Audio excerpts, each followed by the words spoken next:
Seules les paroles que ma sœur cadette, Amélie Lefebvre, avait lancées tout en jouant nonchalamment avec son verre en cristal résonnaient dans la pièce. C'était un salon privé dans un restaurant haut de gamme que ma mère, Hélène Lefebvre, aimait fréquenter. 6 ans s'étaient écoulés depuis la mort de mon père, et chaque réunion de famille s'était inévitablement transformée en un lieu où mes prétendus échecs étaient présumés et impitoyablement ridiculisés. Amélie avait récemment été promue associée senior dans l'un des plus prestigieux cabinets d'avocats de Paris.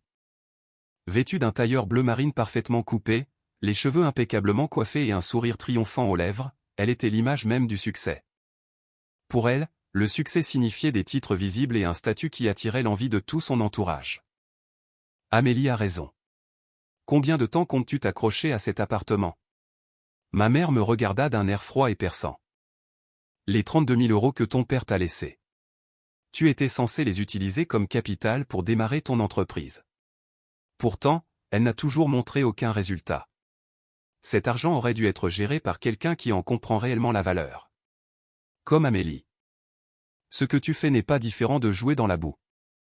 Je posai tranquillement ma serviette sur mes genoux et les regardai droit dans les yeux.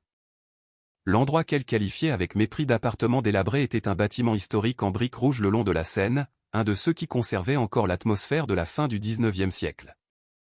Il était vrai que lorsque je l'avais acheté, les tuyaux étaient complètement rouillés, les murs s'écaillaient, et c'était une propriété sur le point de devenir une ruine que personne ne voulait toucher.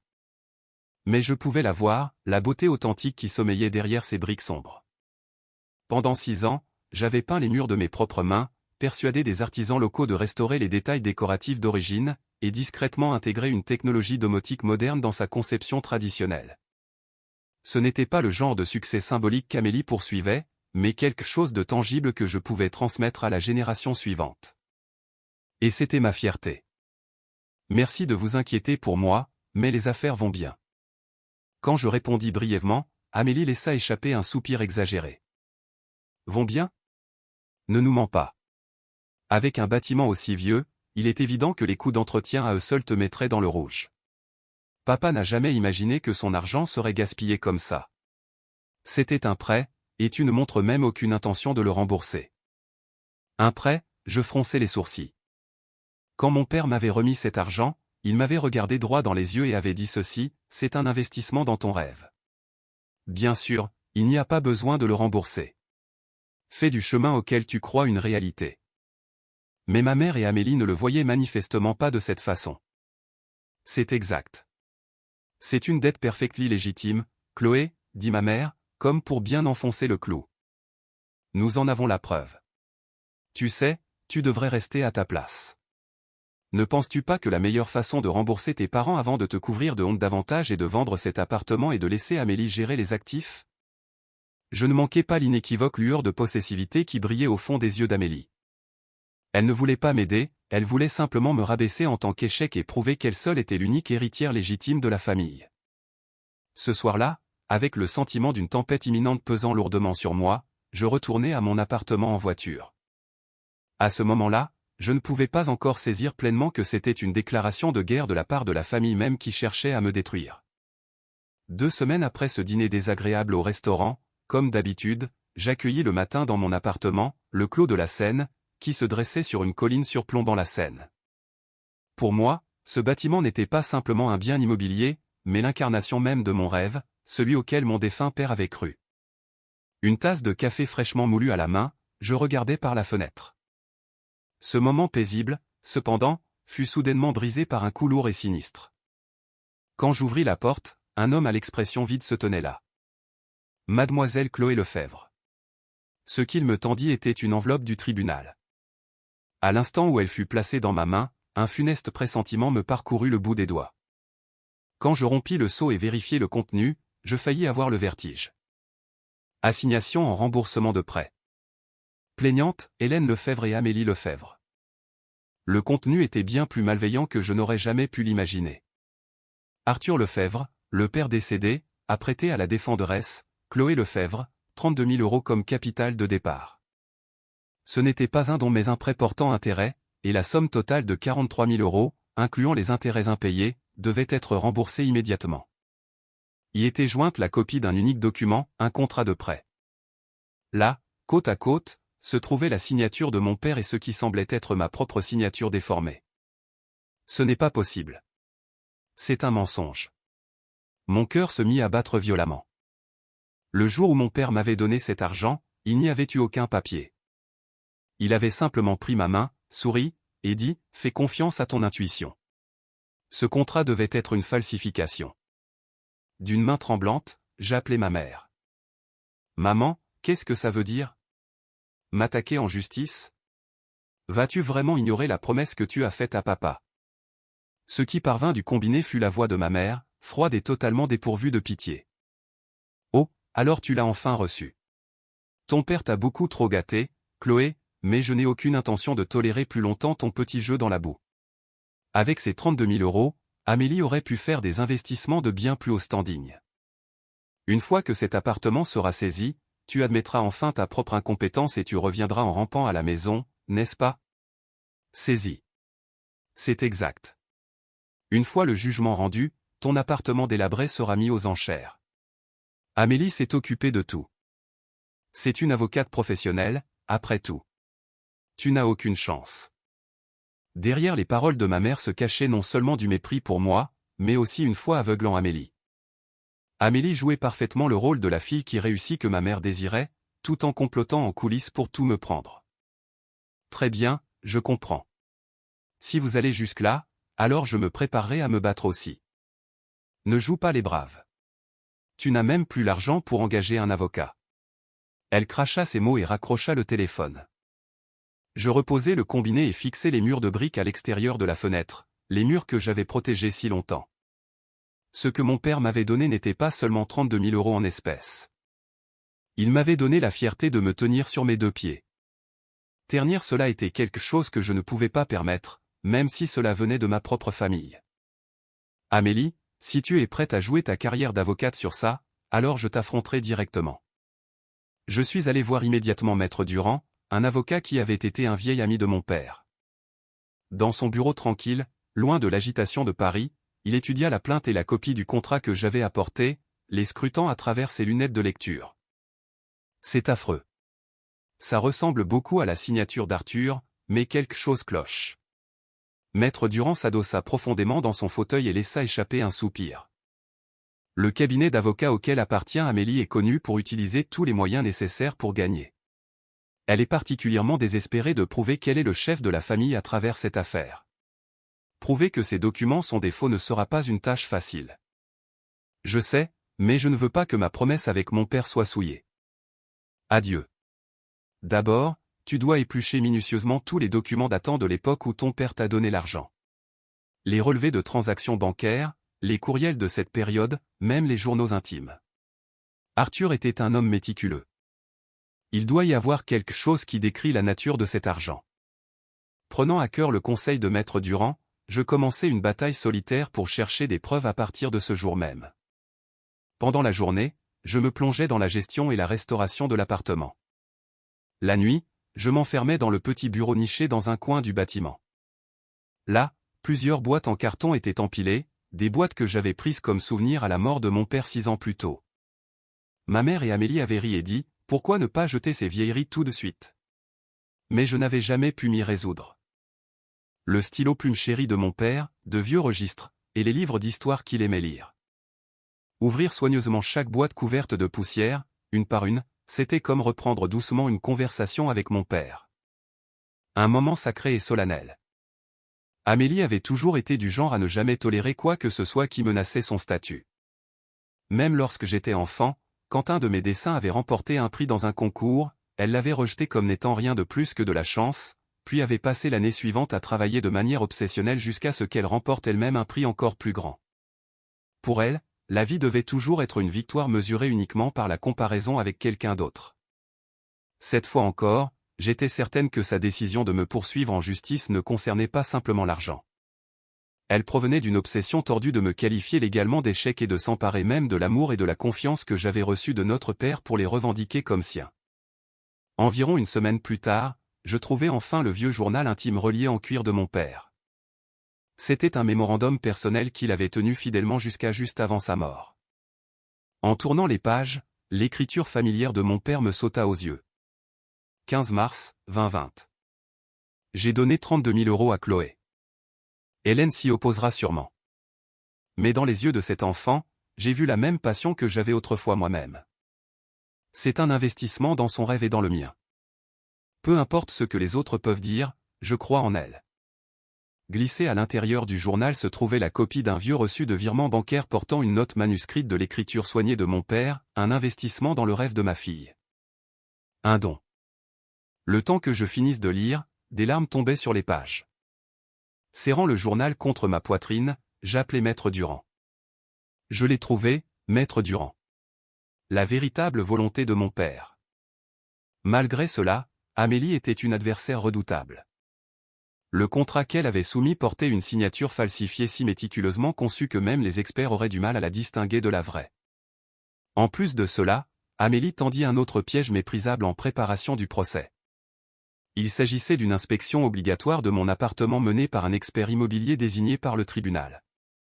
Elle croyait que si l'appartement recevait une faible évaluation, je serais traité comme une débitrice insolvable sans capacité de remboursement, ce qui leur faciliterait grandement la saisie de la propriété.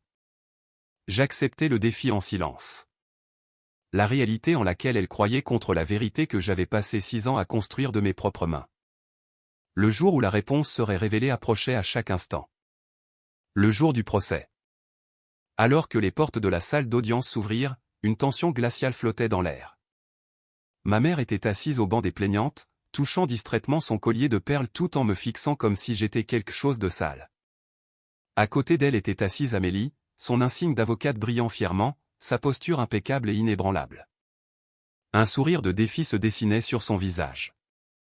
Aujourd'hui, nous allons prouver comment la défenderesse, Chloé Lefebvre, a trahi la bienveillance de sa famille et a dilapidé l'héritage laissé par son défunt père. La voix d'Amélie Lefebvre résonna clairement dans la salle d'audience. Son argumentation était fluide, passionnée, et portait une force convaincante qui captivait tous ceux qui écoutaient. Elle brandit le prétendu contrat de prêt laissé par mon père comme preuve et insista sur le fait que je n'avais jamais remboursé la dette, ne serait-ce qu'une fois, choisissant plutôt de fuir mon obligation. Mon père, Arthur Lefebvre, était un homme d'affaires strict. Il est impossible qu'il ait remis la somme énorme de 32 000 € à une fille qui était au chômage à l'époque sans rien attendre en retour. Ce contrat est la preuve de son jugement rationnel. Et pourtant, la défenderesse a remboursé cette bonté par la trahison, en investissant l'argent dans un bien immobilier sans valeur et en se trouvant maintenant au bord de la faillite sans aucune perspective de remboursement. Amélie se tourna une fois vers moi et lança ces mots avec un mépris non dissimulé. « Chloé, ton illusion appelée un rêve prend fin aujourd'hui. » Le juge tourna son regard vers moi. « Avocat de la défense, avez-vous une réfutation ?» À côté de moi, Maître Durand se leva tranquillement. « Oui, votre honneur. » Nous nions catégoriquement l'authenticité du contrat soumis par les plaignantes. De plus, nous présenterons des preuves irréfutables qui démontrent clairement la véritable intention du défunt Arthur Lefebvre. Maître Durand présenta le journal de mon père que j'avais découvert, ainsi que le reçu de virement bancaire. Les plaignantes ont utilisé l'expression d'un homme d'affaires strict, mais ce que le père de ma cliente appréciait par-dessus tout était la confiance. Veuillez regarder l'entrée datée du 15 mars dans ce journal. De plus, le champ mémo sur le relevé de virement bancaire contient clairement le mot au don écrit de la propre main du père. Y a-t-il une preuve plus claire que celle-ci? Pendant un bref instant, l'expression d'Amélie se figea, mais elle laissa rapidement échapper un ricanement dédaigneux. Votre honneur, un vieux journal comme celui-là pourrait facilement être fabriqué. Cependant, le contrat que je possède porte une signature juridiquement contraignante. Il devrait être évident de savoir lequel mérite votre confiance. Alors, parlons de cette signature. Maître Durand produisit encore un autre document. Nous avons mandaté l'un des plus grands experts en graphologie du pays pour examiner la signature sur le contrat soumis par les plaignantes. La conclusion est que, bien que les habitudes d'écriture ressemblent étroitement à celles du défunt, la pression du stylo et l'accumulation d'encre diffèrent de ces habitudes. Ce qui conduit à l'évaluation qu'il s'agissait très probablement d'une contrefaçon produite avec une précision exceptionnelle. Un murmure parcourut la salle d'audience. Je pouvais voir la couleur quitter le visage d'Amélie. Sa fierté, son statut d'avocate, et sa conviction qu'elle seule était l'héritière légitime, tout commença à s'effondrer bruyamment. Pourtant, le juge resta calme. La crédibilité des preuves documentaires nécessite un examen attentif. Maintenant, en relation avec ce procès, le tribunal a reçu le rapport de l'expertise ordonnée par la Cour sur la propriété de la défenderesse. Examinons également son contenu ici. Amélie se redressa d'un coup, comme pour dissimuler son agitation momentanée. Elle était toujours convaincue de sa propre victoire. Après tout, pour elle, cet appartement n'était rien de plus qu'un bâtiment délabré et sans valeur. Elle croyait que si la propriété recevait une faible évaluation, ma capacité de remboursement serait niée. Et peu importe que le contrat soit authentique ou non, je serais acculé et qualifié d'échec. Oui, votre honneur. Je vous en prie, lisez la valeur de ce bâtiment, qui ne vaut pas mieux que des détritus. Cela devrait rendre encore plus clair qui dit la vérité. Amélie me regarda avec une expression triomphante. La salle d'audience tomba dans un silence de mort, le rapport entre les mains du juge. C'était l'expertise officielle préparée par un expert immobilier désigné par le tribunal. Amélie échangea des regards confiants avec ma mère assise à côté d'elle. L'expert s'avança à la barre des témoins. Je vais maintenant rapporter les résultats de notre enquête. La voix de l'expert résonna lourdement dans la salle d'audience sèche. La propriété en question, le clos de la Seine, situé le long de la Seine, a été construite en 1892. Avant notre inspection, sur la base des documents fournis par les plaignantes, nous avions supposé qu'il s'agissait d'une structure délabrée, à peine plus qu'une ruine. Cependant, ce que notre équipe d'inspection sur place a découvert était une scène qui ne peut être décrite que comme un miracle sur le marché immobilier actuel. Le sourcil d'Amélie tressaillit. La défenderesse, Chloé Lefebvre, a passé 6 ans à effectuer une rénovation complète de ce bâtiment historique. La brique rouge extérieure a été reconstruite en utilisant un mortier mélangé pour répliquer la composition originale du XIXe siècle. Et le vitrail de l'entrée a été restauré par un atelier de style Tiffany. Encore plus remarquable est l'intérieur. Sans compromettre en aucune façon le design traditionnel, des panneaux d'isolation thermique et acoustique de pointe ont été intégrés dans les murs. Et un système domotique de premier ordre a été installé dans chaque unité. L'expert tourna une page du rapport et ajusta ses lunettes. Il convient de noter en particulier le registre d'occupation de la propriété. Cet immeuble d'appartements a gagné une popularité extraordinaire auprès des riches résidents et des artistes de Paris en tant que refuge secret connu uniquement par le bouche à oreille. Le taux d'occupation actuel est de 100%. La liste d'attente comprend maintenant plus de 50 locataires potentiels. Le revenu locatif annuel, calculé en bénéfice net après dépenses, s'élève à la somme stupéfiante de 230 000 €. Qu'est-ce que vous avez dit ? Une faible voix incrédule s'échappa des lèvres de ma mère. Sa main tremblait en agrippant la coudoir de sa chaise. L'expert continua comme pour porter le coup de grâce. En tenant compte des tendances actuelles du marché, de la valeur historique et de la rentabilité, j'ai calculé l'évaluation finale de l'actif. La valeur marchande de cette propriété ne descend pas en dessous de 3,7 millions d'euros à l'heure actuelle. La salle d'audience éclata dans un rugissement de bruit explosif. 3,7 millions d'euros ? C'est impossible. Amélie bondit sur ses pieds, poussant un cri qui ressemblait plus à un hurlement qu'à quelque chose de convenable pour une avocate. Je me levai lentement. Avant que Maître Durand ne puisse m'arrêter, je m'avançai de mon propre chef et je croisai le regard de ma sœur, qui criait d'une voix tremblante. « Amélie, tu n'as jamais rien vu, n'est-ce pas ?» Ma voix calme trancha ces cris et résonna dans la salle d'audience. « As-tu seulement essayé une fois d'imaginer ce que je faisais dans cet endroit que tu as raillé et appelé une maison hantée ? Pendant 6 ans, je suis descendu dans la cave de cet appartement chaque jour et je me suis débattu avec des schémas de plomberie vieux de 130 ans, même pendant les nuits glaciales d'hiver, couvertes de suie. J'ai poli les briques d'origine une par une de mes propres mains, en faisant attention de ne pas les endommager. Pendant que tu sirotais élégamment ton café dans un bureau luxueux, j'étais dehors dans le vent glacial de la Seine, ajustant l'angle de chaque tuile du toit une par une. Je pouvais voir la couleur quitter rapidement le visage d'Amélie. Quand tu as commencé ce procès, j'ai choisi de ne rien dire exprès. C'était pratique pour moi que tu me crois être un échec. Mais Amélie, le bénéfice net annuel de cet appartement délabré que tu méprises tant dépasse 220 000 €, et sa valeur marchande surpasse facilement le salaire que tu as passé toute ta vie à essayer d'atteindre en poursuivant un statut d'associé dans ton cabinet d'avocat. Après avoir repris mon souffle, je claquai un autre dossier que Maître Durand m'avait remis sur la table d'Amélie. Et quant à ce contrat, je vais l'expliquer moi-même. Les épaules d'Amélie sursautèrent. Amélie, tu as commis une erreur fatale en tant qu'avocate. J'ai demandé à un ingénieur que je connais de récupérer chaque historique de sortie que tu as oublié de supprimer des serveurs de ton cabinet. Et il y avait les données de journalisation d'il y a 3 mois montrant que tu as utilisé l'imprimante multifonction du bureau pour scanner la signature de papa et produire ce contrat falsifié. Quoi? Pourquoi as-tu quelque chose comme ça? Parce que je savais à quel point tu pouvais être cruel quand il s'agissait de protéger ton statut. Utiliser la signature de papa pour me piéger, Amélie, est acharnée à gagner contre moi. Tu as franchi une ligne qu'une avocate ne doit jamais franchir. Je me tournai vers ma mère qui était assise là, la bouche entr'ouverte, l'air d'avoir vu un fantôme. Et toi, maman, tu as aussi marché dans les mensonges d'Amélie. Mais quel dommage. Ce que j'ai construit au cours de ces 6 dernières années n'est pas un rêve bon marché que vous pourriez saisir.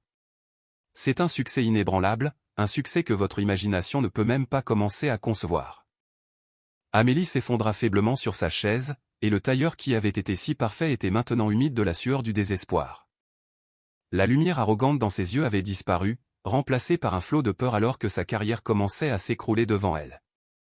Le juge frappa lourdement le marteau. Silence. Défenderesse Chloé Lefebvre, les preuves que vous avez présentées suggèrent des faits de la plus haute gravité. Tous les yeux dans la salle d'audience se tournèrent et transpercèrent Amélie d'un seul coup. Il n'y avait plus d'échappatoire. Après avoir alterné son regard entre le contrat soumis par Amélie et les données de journalisation de l'imprimante multifonction que j'avais présentée, le juge fixa Amélie d'un regard froid et implacable. Avocate des plaignantes, Amélie Lefebvre, vous êtes soupçonnée d'avoir commis l'un des actes les plus odieux pour quiconque dans la profession juridique, la fabrication de preuves présentées devant ce tribunal. Cette affaire va bien au-delà d'un simple litige financier familial et constitue une grave atteinte à l'intégrité du système judiciaire. En conséquence, cette action en justice visant le remboursement d'un prêt est par la présente rejetée dans son intégralité, avec effet immédiat, en raison de l'impossibilité d'établir l'authenticité des preuves. Au moment où ces mots résonnèrent dans la salle d'audience, Amélie s'effondra sur sa chaise comme une marionnette dont on aurait coupé les fils. Mais le juge n'avait pas terminé. De plus, mademoiselle Amélie Lefebvre, vos actions peuvent constituer des infractions pénales, notamment le faux en écriture privée et l'escroquerie au jugement. Ce tribunal transmettra tous les documents pertinents au bureau du procureur compétent et demandera l'examen de poursuites pénales. De plus, une recommandation officielle sera soumise au barreau de l'État pour demander des mesures disciplinaires à votre encontre. Poursuite pénale. Mesures disciplinaires, murmura Amélie d'une voix creuse. Le statut d'avocate, pour lequel elle avait misé toute sa vie, lui glissait entre les doigts. Son visage était exsangue et aucune parole de réfutation ne sortit de ses lèvres tremblantes. Quand le procès se termina et que je sortis dans le couloir, je le trouvai rempli de parents qui attendaient avec impatience ma défaite. Mais les mots « 3,7 millions d'euros » et « fabrication de preuves » qui avaient fuité de la salle d'audience, avaient complètement changé leur position. Chloé, une tante se précipita vers moi avec un sourire qui changea du tout au tout. Pensais que tu avais transformé cet appartement en quelque chose de si précieux. J'ai toujours su que tu étais la fille d'Arthur. Nous n'avions aucune idée qu'Amélie était capable d'une chose aussi terrible. C'est vrai, Chloé. Si jamais tu as des ennuis, tu devrais toujours compter sur ta famille. Même mes cousins, qui quelques instants plus tôt avaient refusé de croiser mon regard, se pressaient maintenant autour de moi comme des fourmis sur du sucre. Ce que je voyais dans leurs yeux n'était pas du respect pour moi, mais le désir pour le chiffre, 3,7 millions d'euros, qui flottait derrière moi. Je regardais tranquillement chacun de leurs visages à tour de rôle. Puis je parlais clairement. Tout le monde, ne vous méprenez pas. Je n'ai besoin d'aucune de votre aide. Quand je polissais des briques seul, est-ce que l'un de vous m'a jamais prêté main forte?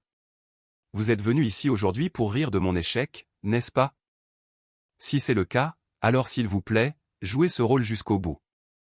Alors que mes parents se taisaient, je me plaçai devant ma mère et Amélie, qui se tenaient là, chancelante.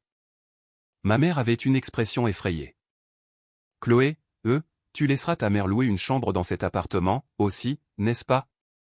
Avec Amélie dans cet état, comment sommes-nous censés vivre maintenant? Maman, il y a un instant, tu m'as traité de fille incompétente et tu as essayé de me prendre ma maison, dis-je d'une voix si froide qu'elle me surprit même. Je ne suis pas ta propriété, et tu ne recevras pas un seul centime de profit de ma part. C'est la fin. Ne me contacte plus jamais. Chloé, attends. Laissant le cri de ma mère derrière moi, je sortis du palais de justice sans me retourner une seule fois. 6 mois plus tard, un article de fond parut en première page de l'édition du dimanche du journal Le Monde, gardienne de l'histoire, la jeune entrepreneuse qui a transformé une ruine de la Seine en l'une des propriétés de luxe les plus exclusives de France. L'article présentait des photographies du magnifiquement restauré le Clos de la Seine, ainsi qu'un récit détaillé de mon approche pour préserver la valeur historique tout en maximisant la rentabilité grâce à une technologie de pointe. La liste d'attente pour ma propriété s'allongea encore, et parmi les célébrités et les magnats de la technologie espérant emménager, obtenir mon approbation était devenu un symbole de statut en soi. Alors que ma propre vie devenait plus brillante, j'appris par Maître Durand que la situation de ma mère et d'Amélie était sombre et froide. Amélie avait été radiée du barreau de façon permanente, et le grand cabinet d'avocats auquel elle appartenait autrefois envisageait, selon les rumeurs, une action en justice pour dommages et intérêts, citant une atteinte à sa réputation. Et le manoir que ma mère avait chéri par-dessus tout fut mis aux enchères pour couvrir les énormes frais de justice et les paiements de compensation d'Amélie. On m'a dit qu'elles avaient toutes les deux déménagé dans un vieil appartement de location en banlieue. Apparemment, c'était un endroit si humide et exigu que leur ancienne habitude de se moquer de mon appartement en le qualifiant de « taudis délabré » sonnait comme une mauvaise blague. Pour des femmes qui avaient vécu du statut et du luxe comme nourriture principale, la vie là-bas devait être plus douloureuse que la mort elle-même. Je n'ai jamais voulu me venger. Elles avaient simplement essayé de transformer l'amour de mon père en argent et de piétiner ma fierté. En guise de prix pour cela, elles ont fini par passer le reste de leur vie à faire l'expérience de l'existence la plus misérable qu'elles avaient le plus méprisée. Ayant coupé les chaînes appelées famille et gagné la force de croire en moi, j'ai construit ma propre place dans le monde de mes propres mains, tout comme mon père croyait que je le ferais.